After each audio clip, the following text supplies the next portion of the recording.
ಇನ್ನು ಮುಂದಿನ ಸುದ್ದಿಯತ್ತ ಗಮನ ಹರಿಸುವುದಾದ್ರೆ ನಿರ್ಮಾಪಕ ಕನಕಪುರ ಶ್ರೀನಿವಾಸ್ ವಿರುದ್ಧ ಪ್ರೇಮ್ ಸಿಡಿದೆದ್ದು ಬಿಟ್ಟಿದ್ದಾರೆ.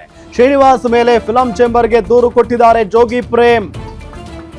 ಜೋಗಿ ಪ್ರೇಮ್ ಅವರ ವಿರುದ್ಧ ಬಹಳ ಅಶ್ಲೀಲ ಪದಗಳನ್ನೆಲ್ಲ ಬಳಸ್ಬಿಟ್ಟಿದ್ರು ನಿರ್ಮಾಪಕ ಶ್ರೀನಿವಾಸ್ ಅವರು. ಕನಕಪುರ ಶ್ರೀನಿವಾಸ್, ನನ್ನ ಬಳಿ 10 ಲಕ್ಷ ರೂಪಾಯಿ ಪಡೆದು 18 ವರ್ಷಗಳಾಗಿದೆ. ಜೋಗಿ ಪ್ರೇಮ್ ಇವತ್ತಿನವರೆಗೂ ಹಣ ಹಿಂತಿರುಗಿಸಿಲ್ಲ ಅಂತ ಈ ಕನಕಪುರ ಶ್ರೀನಿವಾಸ್ ಬಾಯಿಗೆ ಬಂದಂಗೆ ಮಾತಾಡಿದ್ರು. ಅವಹೇಳನ ಪದ ಬಳಸಿ ಆಕ್ರೋಶಗೊಂಡು ಫಿಲಂ ಚೇಂಬರ್ಗೆ ಈಗ ದೂರು ಕೊಟ್ಟಿದ್ದಾರೆ ಜೋಗಿ ಪ್ರೇಮ್. ಫಿಲಂ ಚೇಂಬರ್ ಅಧ್ಯಕ್ಷೆ ಜಯಮಾಲಾ ಅವರಿಗೆ ದೂರನ್ನ ಕೊಟ್ಟಿದ್ದಾರೆ. ನಿರ್ಮಾಪಕ ಕನಕಪುರ ಶ್ರೀನಿವಾಸ್ ವಿರುದ್ಧ ಈಗ ಫಿಲಂ ಚೇಂಬರ್ಗೆ ಜೋಗಿ ಪ್ರೇಮ್ ದೂರನ್ನ ಕೊಟ್ಟಿದ್ದಾರೆ. ನೋಡಿ, ಅಲ್ಲಿ ದೃಶ್ಯದಲ್ಲಿ ನಿಮಗೆ ತೋರಿಸ್ತಾ ಇದ್ದೀವಿ. ಜೋಗಿ ಪ್ರೇಮ್ ಅಷ್ಟೇ ಅಲ್ಲ, ಇವತ್ತು AP ಅರ್ಜುನ್ ಅವರು ಕೂಡ ರುಚಿಗೆದ್ದು ಬಿಟ್ಟಿದ್ರು. AP ಅರ್ಜುನ್ ವಿರುದ್ಧವಾಗಿಯೂ ಕೂಡ ಬಾಯಿಗೆ ಬಂದಂಗೆ ಮಾತಾಡ್ಬಿಟ್ಟಿದ್ರು ಕನಕಪುರ ಶ್ರೀನಿವಾಸ್. ಪ್ರೇಮ್ ಸರ್, ಇದನ್ನ ಹಿಂಗೆ ಬಿಡಬೇಡಿ ಅಂತ ನಾನು ಅದಕ್ಕೋಸ್ಕರ ಇದಕ್ಕೆ ನಿಜವಾಗ್ಲೂ ತಲೆ ಕೆಡಿಸ್ಕೊತಿರಲಿಲ್ಲ ನಾನು. ಬಟ್ ಅವನು ಮಾತಾಡಿ ನಾನು ತಗೊಂಡಿದ್ದೆ, ಕೊಟ್ಟೆ. ಸಿನಿಮಾ ಮಾಡಲಿಲ್ಲ, 2 years 3 years ಸಿನಿಮಾ ಮಾಡಲಿಲ್ಲ, ಬರಲಿಲ್ಲ. ಆದ್ರೂ ಸರಾಗೋವಿಂದವ್ರು ಒಂದು ಮಾತಾಡಿದ್ರು, ಪ್ರೇಮ್ ಅವ್ರು ಏನೋ ಕಷ್ಟ ಇಲ್ಲದನೆ ಕೊಟ್ಬಿಡಿ ಪ್ರೇಮ್ ಅವರೇ. ಕೊಟ್ಟೆ ನಾನು ಅವ್ರಿಗೆ. ಓಕೆ, ಊಟ ಮಾಡೋದು ಕೊಡ್ಬೇಕಾ, ಕರೆಂಟ್ ಬಿಲ್ ಕಡಕ್ಕೆ ಕೊಡ್ಬೇಕಾ ಅವ್ರಿಗೆ? ಆಯ್ತಾ, ಬಂದು ಒಂದ್ಸರಿ ಬಂದ್ಬಿಟ್ಟು ಎಲ್ಲರೂ ಬಂದು ಇಲ್ಲಿ ಕುಂತ್ಕೊಂಡು ಇದು ಮಾಡಿದ್ರು, ಪ್ರಾಬ್ಲಮ್ ಕ್ಲಿಯರ್ ಆಯ್ತು ಅನ್ಕೊಂಡು ಹೋದ್ರೆ ಮತ್ತೆ ಪ್ರಾಬ್ಲಮ್ ಶುರುವಾಯ್ತು ಅನ್ನೋದಕ್ಕೆ ಇದೇ ನಿಮ್ ಕ್ವಶನ್. ಬೆಳಿಗ್ಗೆ ಸುರೇಶ್ ಅವ್ರು ಫೋನ್ ಮಾಡಿದ್ರು ನನಗೆ, NM ಸುರೇಶ್ ಅವರು ಫೋನ್ ಮಾಡ್ಬಿಟ್ಟು, ಸರ್ ಏನ್ ಸರ್ ಹಿಂಗೆಲ್ಲ ಮಾತಾಡೋರೆ, ಬರಲ್ಲ ಸರ್ ನಾನು ಪ್ರೆಸ್ ಮೀಟ್ ಮಾಡಲ್ಲ ಸರ್ ನಾನು ಅಂತ. ಇಲ್ಲ ಸರ್, ನಾನೇ ಹೋಗ್ತೀನಿ, ಚೇಂಬರ್ಗೆ ಹೋಗ್ತೀನಿ, ಚೇಂಬರಲ್ಲಿ ಮಾತಾಡ್ತೀನಿ ಸರ್ ನಾನು ಒಂದೇ. ಮನೋಹರ್ ಸರ್ ಫೋನ್ ಮಾಡಿದ್ರು ನನಗೆ. ಮನೋಹರ್ ಸರ್ ಫೋನ್ ಮಾಡ್ಬಿಟ್ರೆ, ಏನು ಸರ್ ಎಲ್ಲ ಊರೇ ಬಿಟ್ಟು ಹೋಗ್ಬಿಟ್ಟವನೇ ಅಂತ ಏನೇನೋ ಸ್ಟೇಟ್ಮೆಂಟ್ ಕೊಡ್ತಾನೋ, ಏನು ಸರ್ ಊರಲ್ಲಿ ಇದ್ದೀನಿ ಅಂತ ಹೇಳಿ ಸರ್ ಅವ್ನಿಗೆ, ಯಾರು ಸರ್ ಅವನು ಲೂಸರ್ ಸರ್ ಅವನು ಅಂತ ಕೇಳ್ತಾರೆ. ಅಂದರೆ ಮಾತಾಡೋ ಲಿಗ ಇಟ್ಕೊಂಡು ಮಾತಾಡಬೇಕು. ನಿಂದು ಎಷ್ಟಿದೆ ಅಷ್ಟು ಮಾತಾಡಬೇಕು ಅಲ್ವಾ? ಪ್ರತಿಯೊಬ್ಬನೂ ಅಷ್ಟೇ, ನಂದೇನಿದೆ ನನ್ನ ಕರ್ತವ್ಯ, ನಾನು ಅಷ್ಟು ಮಾತ್ರ ಮಾತಾಡಬೇಕು. ಬಟ್ ಅಷ್ಟು ಕೀಳಾಗಿ, ಅಷ್ಟು ತುಚ್ಛವಾಗಿ, ಅಷ್ಟು ಇದಾಗಿ ಯಾರ ಬಗ್ಗೆನೂ ಮಾತಾಡಲೇಬಾರ್ದು. First of all this wrong. Puneeth Rajkumar ಅವ್ರ ಬಗ್ಗೆ ಮಾತಾಡ್ತಾರೆ, ನನ್ನ ದುಡ್ಡು ತಗೊಂಡು ಅವ್ರು ಅದಕ್ಕೇನೆ ಏನ್ರಿ ಮಾತಾಡೋದು?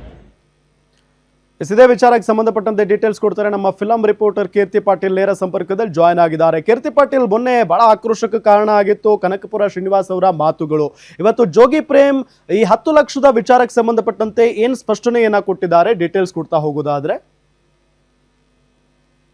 ಈಗಾಗಲೇ ನಾವು ಕೆಲವು ದಿನಗಳ ಹಿಂದೆ ನಾವು ನೋಡೋದಾದ್ರೆ ನಿರ್ಮಾಪಕರಾದಂತಹ ಕನಕಪುರ ಶ್ರೀನಿವಾಸ್ ಅವರು ಕೇವಲ ಜೋಗಿ ಪ್ರೇಮ್ ಅವ್ರ ಮಾತ್ರವಲ್ಲ, AP ಅರ್ಜುನ್ ನಿರ್ದೇಶಕರು ಇರಬಹುದು, ಜೊತೆಗೆ ಎಲ್ರನ್ನೂ ಇಷ್ಟಪಡುವಂತಹ ಪುನೀತ್ ರಾಜ್ಕುಮಾರ್ ಅವ್ರ ಜೊತೆಗೆ DK ಶಿವಕುಮಾರ್ ಅವ್ರನ್ನು ಕೂಡ ನಿಂದನೆ ಮಾಡಿದ್ರು.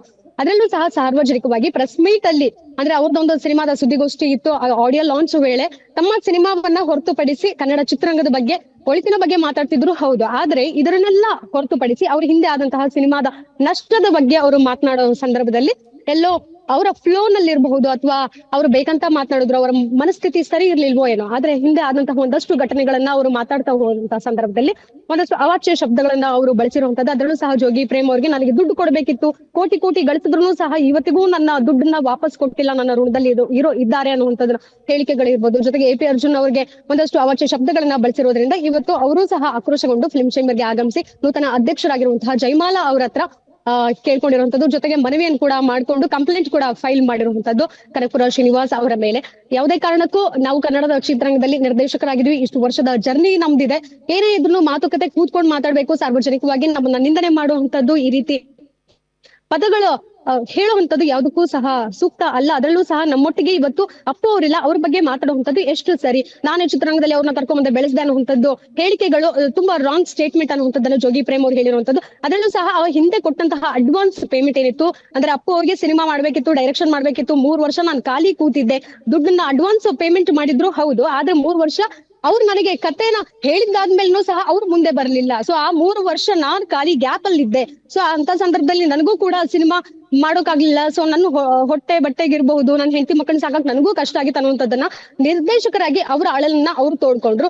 ಇವತ್ತಿಗೂ ಅಪ್ಪು ಇದ್ದಾಗ ಈ ಮಾತನ್ನ ಹೇಳ್ಬೇಕಿತ್ತು, ಇವತ್ ಯಾಕೆ ಮಾತನಾಡುದು ಅನ್ನುವಂಥದ್ದನ್ನ ಹೇಳಿದಾದ್ಮೇಲೆ ಕೋರ್ಟ್ ಅಲ್ಲಿ ಇವತ್ತು ಕೂಡ ನಾನು ಅಂದ್ರೆ ಫೈಲ್ ಕೇಸ್ ಮಾಡ್ತಾ ಇದ್ದೀನಿ ಅವ್ರ ಮೇಲೆ ಅನ್ನುವಂಥದ್ದನ್ನ ಹೇಳಿದ್ರು. ಆದ್ರೆ ಈ ಕುರಿತು ಕನಕಪುರ ಶ್ರೀನಿವಾಸ್ ಅವರು ಯಾವ ಹೇಳಿಕೆಯನ್ನ ಕೊಡ್ತಾರೆ, ಅವರ ಒಂದು ನಿರ್ಧಾರ ಏನಾಗಿರುತ್ತೆ, ಸ್ಟ್ಯಾಂಡ್ ಏನ್ ತೆಗೆದುಕೊಳ್ತಾರೆ ಅನ್ನೋದನ್ನ ಕಾದ್ ನೋಡ್ಬೇಕಾಗ್ತೀರಾ?